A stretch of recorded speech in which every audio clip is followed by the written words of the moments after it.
ভোররাতের ঘন অন্ধকার। বেঙ্গালুরু শহরের একটি ঘরে কয়েকদিন ধরে এক ভয়ঙ্কর গন্ধ ছড়িয়ে পড়ছিল।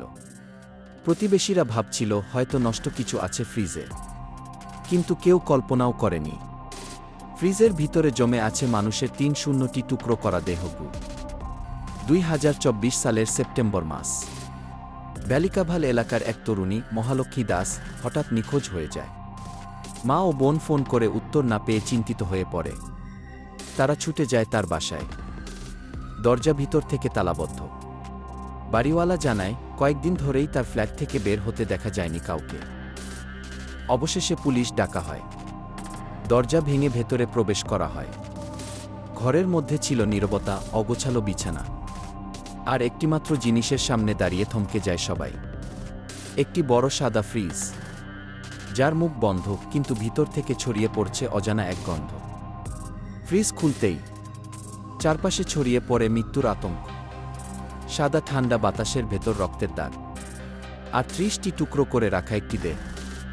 সেগুলো রাখা হয়েছিল পলিথিনে মুড়ে। রক্ত জমে আছে। নিশ্চিত করা হয় যে এই দেহটাই মহালক্ষ্মী। তার মুখ বিকৃত, হাতের আঙুল ভাঙা। পাশেই পাওয়া যায় একটি নীল রঙের সুটকেস, যার ভিতরেও রয়েছে কিছু দেহাবশেষ। তদন্তে বেরিয়ে আসে লোমহর্ষক সত্য ঘটনা। মহালক্ষ্মীর এক সহকর্মী মুক্তি। কয়েক মাস ধরে তাদের সম্পর্কের টানাপোড়া অবস্থা ছিল। একদিন তাদের মধ্যে মারাত্মক ঝগড়া হয়। সেই রাতে রাগের বশে মহালক্ষ্মীকে শ্বাসরোধে হত্যা করে মুক্তি।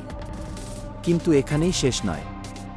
মৃতদেহটি লুকাতে সে কেটে পুরো শরীর টুকরো টুকরো করে তুলে রাখে ফ্রিজে, যেন কেউ টের না পায়। আর সে ফ্ল্যাট ছেড়ে পালিয়ে যায়। এই ঘটনার খবর ছড়িয়ে পড়তেই গোটা ভারত স্তম্ভিত হয়ে পড়ে। মানুষের মন জুড়ে ভেসে ওঠে সেই দিল্লির শ্রদ্ধা ও ওয়াকারের ঘটনা। একই রকম কায়দায় টুকরো করা শরীর, আবার ফ্রিজেও রাখা। প্রতিবেশীরা বলে মেয়েটি সবসময় হাসিখুশি ছিল।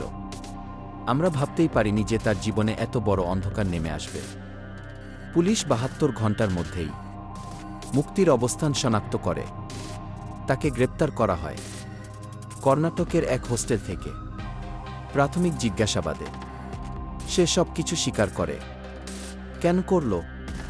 সে বলে মহালক্ষ্মী তাকে মানসিকভাবে নির্যাতন করত। এই ঘটনার আর প্রতিশোধ আর বিকৃত ভালোবাসার ফলাফল। তবে আদালতে মামলাটি এখনও চলছে। একটি জীবন এত সহজে নিভে যেতে পারে?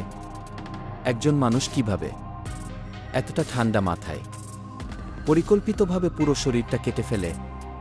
এই প্রশ্নগুলো থেকে যায় আমাদের সমাজে, প্রতিটি সম্পর্কে, প্রতিটি অন্ধকার কোণায়। তুমি কি জানো তোমার পাশের মানুষটি কে? ভালোবাসা আর ঘৃণার মাঝখানে লুকিয়ে আছে কত ভয়াবহ রহস্য। সাবস্ক্রাইব করে পাশে থাকুন এমন সত্য কাহিনীর অন্ধকার দিক জানতে, কারণ সত্যই কখনো কখনো সিনেমার থেকেও ভয়ানক।